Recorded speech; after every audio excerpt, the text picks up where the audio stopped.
आज के क्लास में हम लोग पढ़ेंगे मार्केटिंग मिक्स।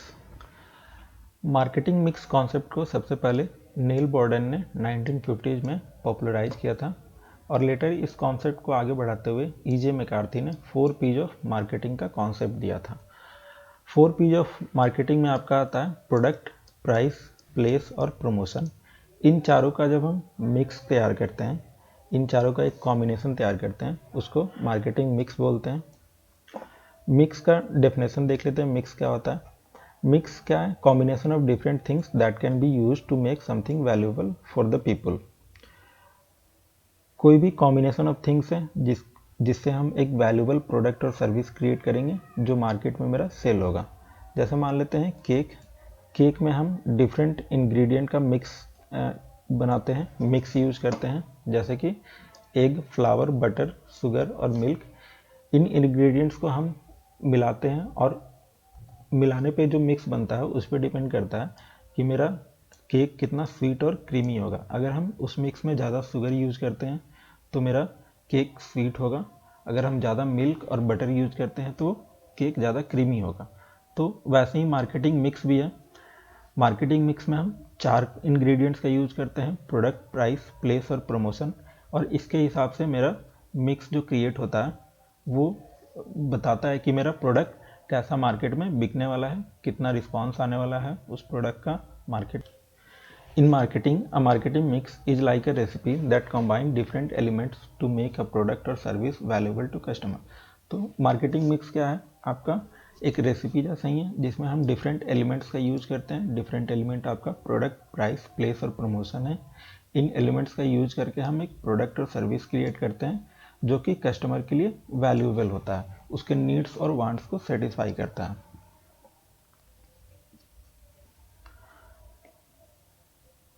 मार्केटिंग मिक्स में हम लोग 4 है आपका प्रोडक्ट, प्राइस, प्लेस और प्रमोशन। इन चारों के बारे में हम लोग सेपरेट एक यूनिट में पढ़ेंगे। उसमें हम लोग इसको और छोटे स्केल पे देखेंगे कि प्रोडक्ट में क्या क्या एलिमेंट्स हैं। जैसे कि प्रोडक्ट मिक्स होता है ब्रांडिंग, पैकेजिंग, लेबलिंग।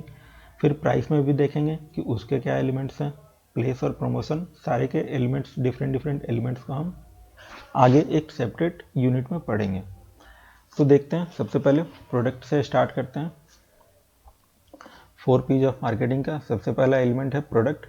प्रोडक्ट क्या होता है? Product are commodity and services that solve problem and satisfy needs and wants of the consumer. Product कोई भी चीज़ हो सकता है जो कि कंज्यूमर का प्रॉब्लम सॉल्व करे, उसके नीड को सेटिस्फाई करे। प्रोडक्ट आपका 2 तरीके का होता है, टेंजिबल और इनटेंजिबल। टेंजिबल प्रोडक्ट वो होते हैं जिसको हम टच और फील कर सकते हैं, जैसे कि एग्जांपल क्लोथिंग, व्हीकल। और इनटेंजिबल वो होते हैं जिनको हम टच नहीं कर सकते हैं लेकिन वो मेरे नीड्स को सेटिस्फाई करते हैं। जैसे कि मान लीजिए आप गो आई वीवो से हॉलीडे प्लान खरीदते हैं, तो गो आई वीवो के लिए आपका हॉलीडे प्लान सर्विस है, उसके लिए वो सर्विस है और आपका नीड और वांट को सेटिस्फाई कर रहा है।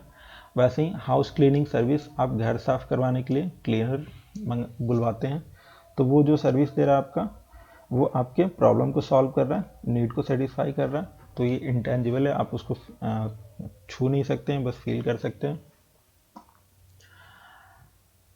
प्रोडक्ट का और एक कैरेक्टरिस्टिक्स होता है कि प्रोडक्ट के लिए हम एक्चुअल में पेमेंट नहीं करते हैं। प्रोडक्ट से जो बेनिफिट हमको प्रोवाइड होता है उसके लिए हम एक्चुअली में पेमेंट करते हैं।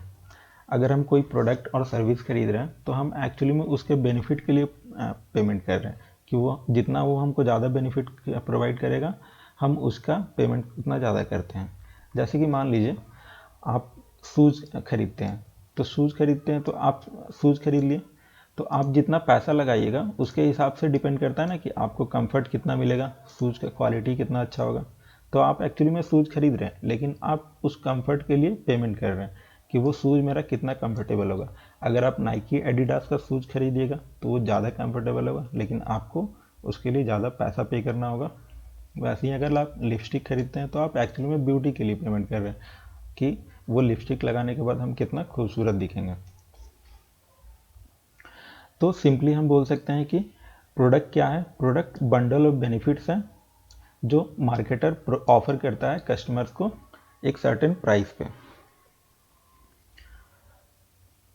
प्रोडक्ट, ठीक है, प्रोडक्ट का एक एग्जांपल देख लेते हैं। प्रोडक्ट कोई भी चीज़ हो सकता है जो आपका नीड और प्रॉब्लम को सॉल्व करे, नीड को सेटिस्फाई करे। तो हम लोग आईफोन का एग्जांपल लेते हैं। आईफोन लॉन्च होने से पहले मार्केट में जितने भी फ़ोन थे उनसे बस कॉलिंग और टेक्स्ट मैसेज होता था, उससे ज़्यादा उन फ़ोन में फीचर नहीं रहते थे। नॉर्मली अगर ज़्यादा से ज़्यादा रहा तो आप इंटरनेट ब्राउज कर सकते हैं, वो भी बहुत छोटे स्केल पे।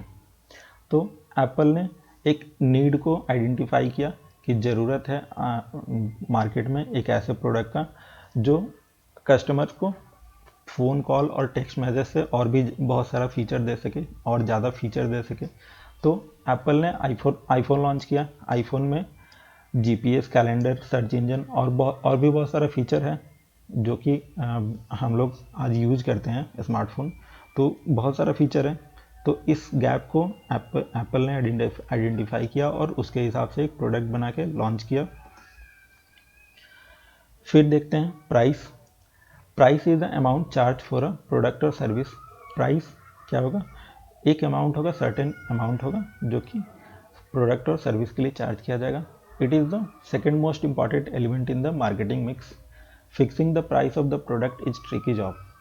ये सेकेंड मोस्ट एलिमेंट है मार्केटिंग मिक्स में, और प्राइस सेट करना एक ट्रिकी जॉब होता है, क्योंकि प्राइस किस चीज़ पे डिपेंड करता है? Demand, cost involve, consumer ability to pay, ठीक है, और कंपटीटर का जो प्रोडक्ट है उसका प्राइस कितना है, उस पर डिपेंड करता है कि मेरे प्रोडक्ट का प्राइस क्या होगा। तो प्राइस बहुत अच्छे से केयरफुली चूज करना पड़ता है। In fact pricing is a very crucial decision area as it has effect on demand for the product and also on the profitability of the firm। और प्राइस सेट करना एक बहुत क्रूशल चीज़ है, क्योंकि इससे डिमांड पे अफेक्ट पड़ता है। अगर हम प्राइस ज़्यादा रख देंगे तो मेरे प्रोडक्ट का डिमांड ज़्यादा नहीं होगा, कंज्यूमर खरीदना नहीं चाहेंगे, और अगर कम रखेंगे तो मेरे फर्म का प्रॉफिटेबिलिटी, हमको प्रॉफिट अच्छे से नहीं मिल पाएगा, तो फर्म लॉन्ग टर्म में सर्वाइव नहीं कर पाएगा। एग्जाम्पल देखते हैं, एप्पल का एग्जाम्पल लेते हैं। Apple premium pricing strategy use करता है, क्योंकि एप्पल को पता है कि मेरा प्रोडक्ट जिस क्वालिटी का है उस क्वालिटी का और कोई प्रोडक्ट मार्केट में अवेलेबल नहीं है, इसीलिए वो हमेशा प्रीमियम चार्ज करता है अपने प्रोडक्ट के लिए। हमेशा जो भी आप अगर एंड्रॉयड खरीदते हैं तो उससे हमेशा आपको ज़्यादा दाम पे वो मिलेगा, एप्पल मिलेगा। तो प्राइसिंग डिसीजन में भी बहुत सारा फैक्टर इन्वॉल्व होते हैं। हम लोग इसके बारे में एक सेपरेट चैप्टर में पढ़ेंगे, अभी बस थोड़ा थोड़ा देख लेते हैं कि प्रोडक्ट क्या होता है, उसका मीनिंग क्या होता है, प्राइस क्या होता है। जब हम लोग प्राइसिंग डिसीजन पढ़ेंगे तो उसमें बहुत सारे फैक्टर होंगे जो इन्फ्लुएंस करेंगे प्राइस ऑफ द प्रोडक्ट का। फिर उसके बाद आता है, आप प्रोडक्ट बना लिए, आप उसका प्राइस सेट कर लिए, फिर आता है कि अब आप उस प्रोडक्ट को कहाँ पे सेल करना है, आपका प्लेस ऑफ सेल क्या होगा।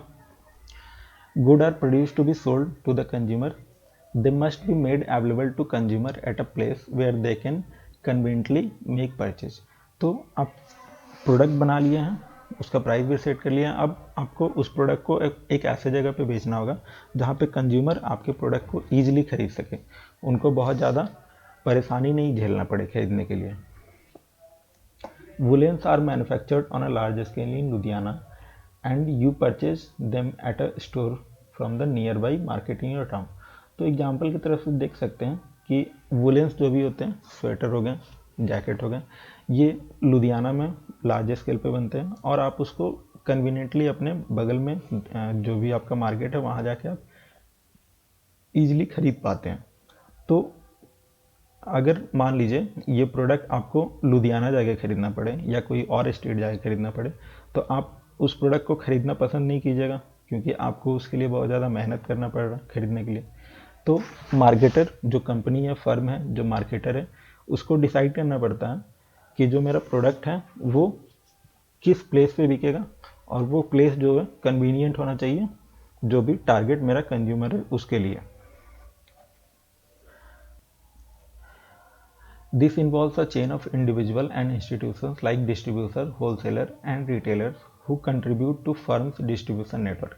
तो कंपनी को एक डिस्ट्रीब्यूशन नेटवर्क तैयार करना होगा, एक चेन ऑफ नेटवर्क तैयार करना होगा, जिससे वो अपने प्रोडक्ट को जहाँ बना रहा है और जिस जगह पे कंज्यूमर को उस प्रोडक्ट का ज़रूरत है वहाँ तक वो पहुँचा The organization has to decide whether to sell directly to retailers or through the distributor, wholesaler, etc. It can even plan to sell it directly to consumer. तो ऑर्गेनाइजेशन को ये डिसाइड करना पड़ता है कि हम प्रोडक्ट बना लिए हैं, उस प्रोडक्ट का प्राइस भी सेट कर लिया है, अब उस प्रोडक्ट को हम बेचें तो किस जगह पे बेचें और किस सप्लाई चेन का हम यूज़ करें। कहीं कहीं डायरेक्टली जो कंज्यूमर है उनको बेचा जाता है डायरेक्टली अपने जो वेयर हाउस है मेरा, जहाँ पे प्रोडक्ट बन रहा है वहाँ से, या फिर उसमें बहुत सारा चेन इंक्लूड किया जाता है जैसे कि डिस्ट्रीब्यूटर, होलसेलर। तो डिफरेंट प्रोडक्ट के लिए डिफरेंट मेथड यूज़ किया जाता है कि कहाँ पे वो प्रोडक्ट बिके। एग्जाम्पल है, when targeting a product to seniors it would be wise not to sell it on online platform.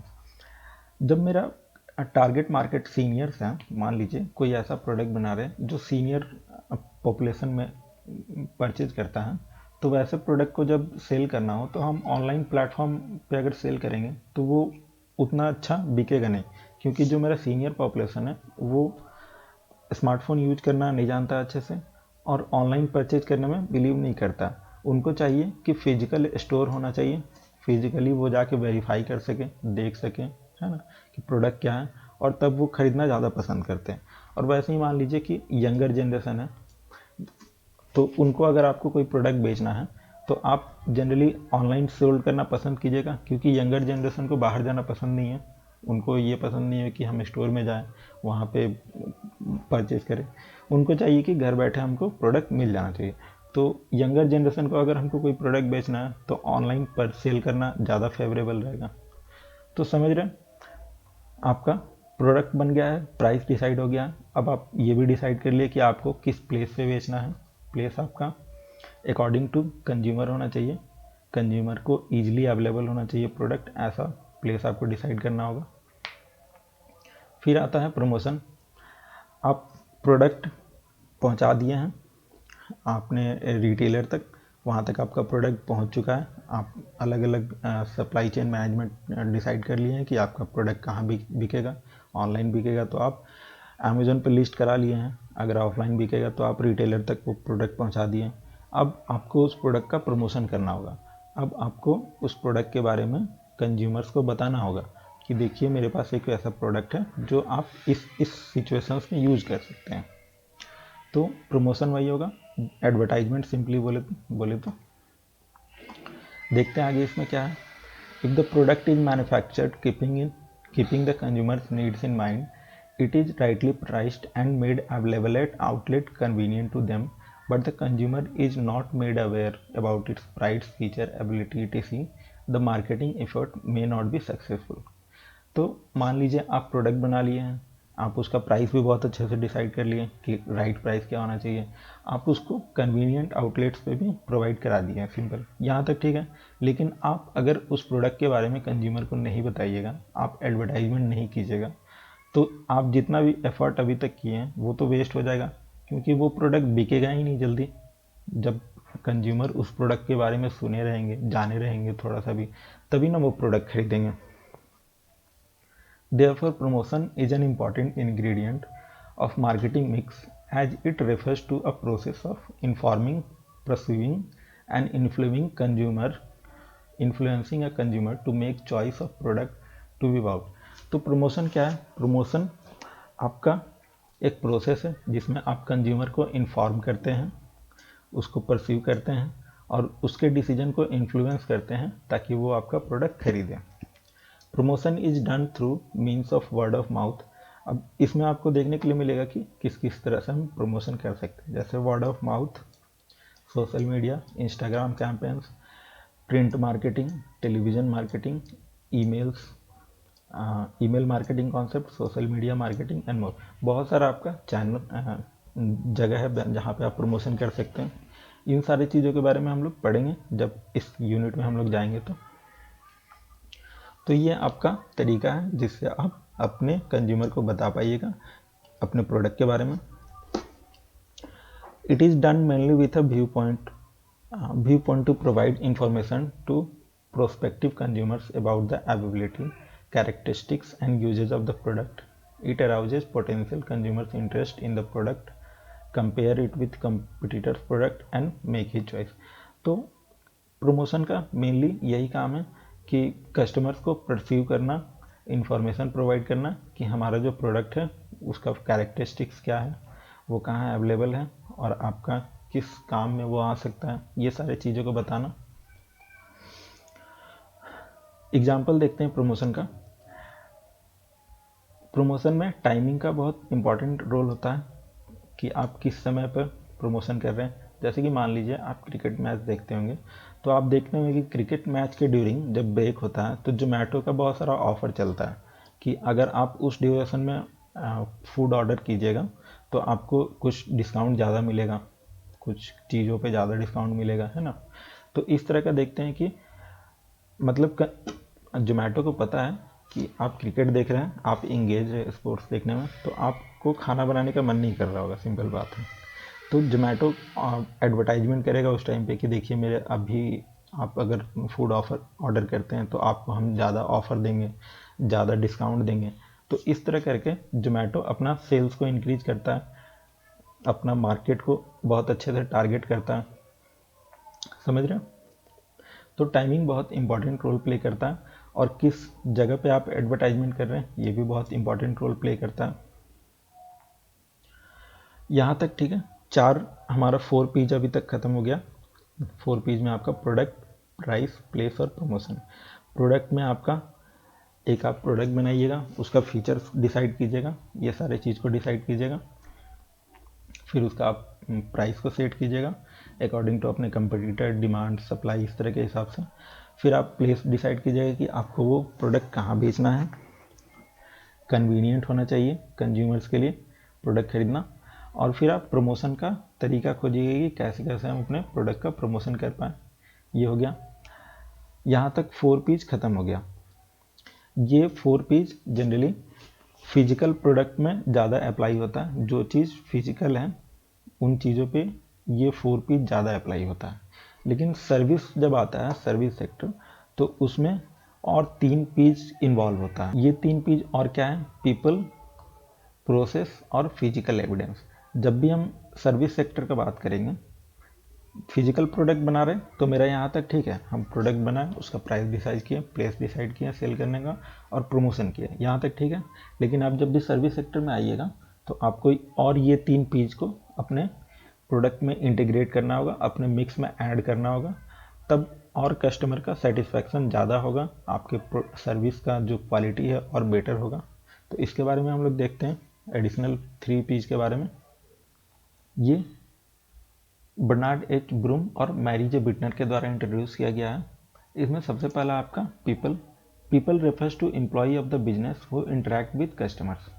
तो आप सर्विस प्रोवाइड कर रहे हैं, आप अपना प्रोडक्ट बना लिए, प्लेस भी डिसाइड कर लिए, प्राइस भी डिसाइड कर लीजिए और प्रमोशन का तरीका भी आप डिसाइड कर लिए। लेकिन आप जब सर्विस सेक्टर में आइएगा तो आपको पीपल से भी इंटरेक्ट करना होगा। वो पीपल कौन कौन होंगे? पीपल 2 तरह के होंगे यहाँ पे। आपके एक कस्टमर होंगे और आपके जो एम्प्लॉय होंगे। तो हम लोग ये marketing mix as a company की तरफ, कंपनी के प्रोस्पेक्टिव से पढ़ रहे हैं। तो हमारे लिए यहाँ पे पीपल कौन होंगे? जो मेरे एम्प्लॉय हैं वो यहाँ पे पीपल होंगे। आगे देखते हैं ये क्या है। The people element is important because they are the face of the business and can give a big impact on consumer satisfaction and loyalty. तो सर्विस सेक्टर में पीपल जो होते हैं वो बहुत इंपॉर्टेंट रोल प्ले करते हैं।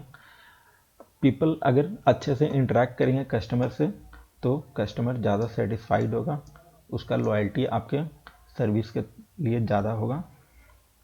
Companies need to ensure that their employ are well trained, professional and provide excellent customer service. तो कंपनी को इस चीज़ पे ज़्यादा ध्यान देना चाहिए कि वो उनके जो एम्प्लॉय होंगे वो वेल ट्रेंड होंगे, मतलब कस्टमर का नीड को और उनके जो प्रॉब्लम है उनको सॉल्व करने में वो वेल ट्रेंड होंगे, प्रोफेशनल होंगे और कस्टमर सर्विस बहुत अच्छे से प्रोवाइड कर पाए।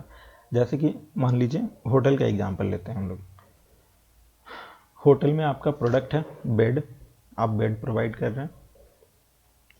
आपका प्राइस, जो भी आपका एक रात का प्राइस है वो हो गया। प्लेस, आप कन्वीनियंटली प्लेस किए अपने होटल को कहाँ पे? रेलवे स्टेशन के पास, एयरपोर्ट के पास और भी ऐसे जो जगह है जहाँ पे आप होटल का डिमांड है वहाँ पे आप प्लेस कर लिए, ठीक है, आप प्लेस भी डिसाइड कर लिए, आप एडवर्टाइजमेंट भी कर लिए, आप टीवी पे एडवर्टाइजमेंट कर लिए, न्यूज़पेपर में एडवर्टाइज कर लिए कि मेरा एक होटल है, ऐसा ऐसा मेरे पास फैसिलिटी है, यहाँ तक ठीक है। लेकिन और भी आपको बहुत सारी चीज़ों पे ध्यान देना होगा। आपको एक चीज़ पे ध्यान देना होगा कि जो आपका रिसेप्शनिस्ट है या होटल के स्टाफ हैं उन पे भी ध्यान देना होगा कि वो कैसे, जो मेरे होटल में रहने आ रहे हैं उनके साथ वो कैसे इंटरेक्ट कर रहे हैं, उनको कितने अच्छे से वो सेटिस्फाई कर पा रहे हैं, उनके नीड्स को, उनके वांट्स को, ये सब देखना होगा।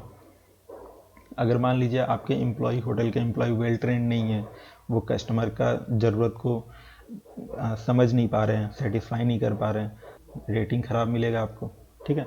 एग्जांपल देखते हैं, अच्छे से और समझ में आएगा।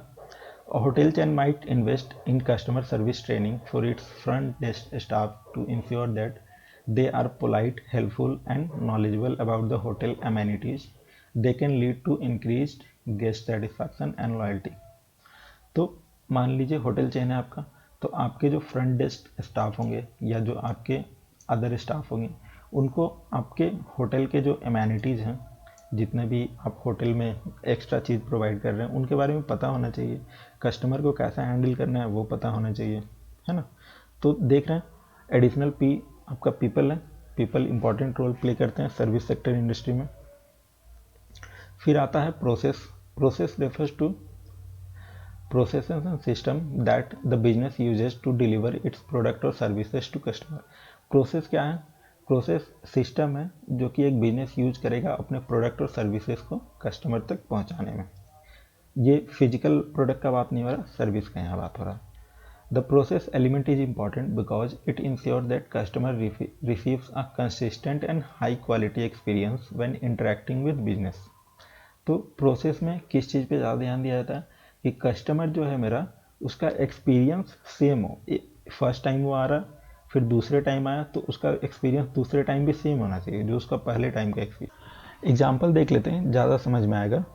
एग्जाम्पल में लेते हैं, a fast food chain might have streamline order taking process and well defined food preparation procedure to ensure that customer receive their food quickly and accurately. Fast food chain में जनरली होता है, मान लीजिए आप pizza हट में गए हैं तो उनके पास एक स्ट्रीमलाइन तरीका है कि ऑर्डर कैसे लेना है। ऑर्डर लेने के लिए एक आदमी बैठा हुआ है वहाँ पे, वो आपका बस ऑर्डर लेगा। उसके बाद फूड प्रिपरेशन के लिए वहाँ पे प्रोसेस बना हुआ है कि फूड आपका जो पिज़्ज़ा है वो कैसे प्रिपेयर होगा, डो कौन तैयार करेगा, उस पर टॉपिंग्स कौन डालेगा, अवन में कौन डालेगा, फिर आपको डिलीवर कौन करेगा। तो ये एक प्रोसेस बना हुआ है। इन प्रोसेस को फॉलो करने से क्या होता है कि फूड जल्दी तैयार होता है और एक्यूरेटली तैयार होता है। एक्यूरेटली की मतलब कि आप फर्स्ट टाइम जो टेस्ट आप एक्सपीरियंस किए थे पिज़्ज़ा खा के, अगर आप दूसरे टाइम भी पिज़्ज़ा हट जाते हैं तो वही आपको टेस्ट मिलेगा, उसमें डिफरेंस नहीं मिलेगा। आप जो ऑर्डर किए थे पिज़्ज़ा, अगर आप सेम टाइप का पिज़्ज़ा ऑर्डर करते हैं तो सेकेंड टाइम भी आपको उसी टाइप का टेस्ट मिलेगा। ये नहीं कि आप फर्स्ट टाइम गए तो आपको नमक ज़्यादा लग गया, दूसरे के टाइम गया तो आपको टॉपिंग्स ज़्यादा लग रहा है, इस तरह का कोई दिक्कत नहीं होता है, क्योंकि वो अपने जो बनाने का तरीका है उसको एक प्रोसेस में क्रिएट करके रखें, एक सिस्टम बना के रखें ताकि किसी तरह का डिले नहीं हो और जो मेरा प्रोडक्ट का क्वालिटी हो और क्वांटिटी हो वो हमेशा सेम रहे। वैसे ही मान लीजिए आप नॉर्मल समोसा खाने जाते हैं तो आप फर्स्ट टाइम जैसा टेस्ट किए होंगे दूसरे टाइम भी सेम वैसा ही नहीं मिलेगा, कुछ आपको डिफरेंट मिलेगा। हो सकता है उसमें नमक ज़्यादा हो, आलू ज़्यादा हो या किसी तरह का टेस्ट डिफरेंट हो।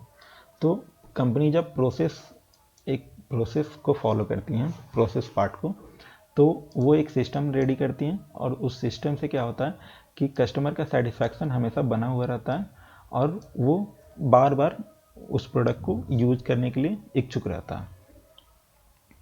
उसके बाद आता है physical evidence. Physical evidence refers to physical environment where the business operate such as store layout and packaging.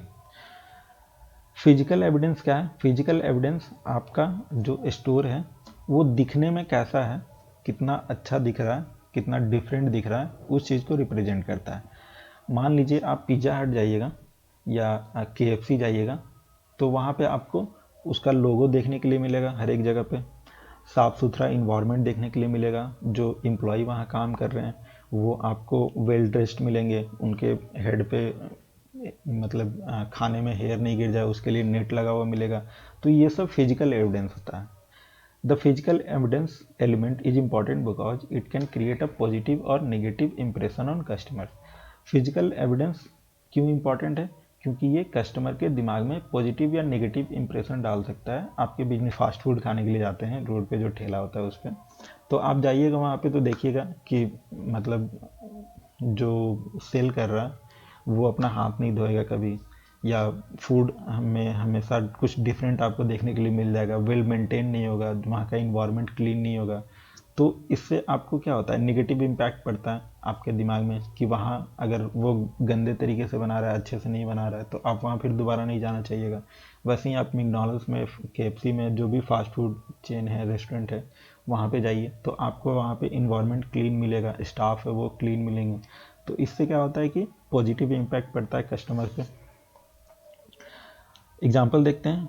मान लीजिए हाई एंड ज्वेलरी स्टोर में आप जाते हैं, तो वहाँ पे आप घुसिएगा तो आपको क्या मिलेगा देखने के लिए, लग्जरियस लेआउट।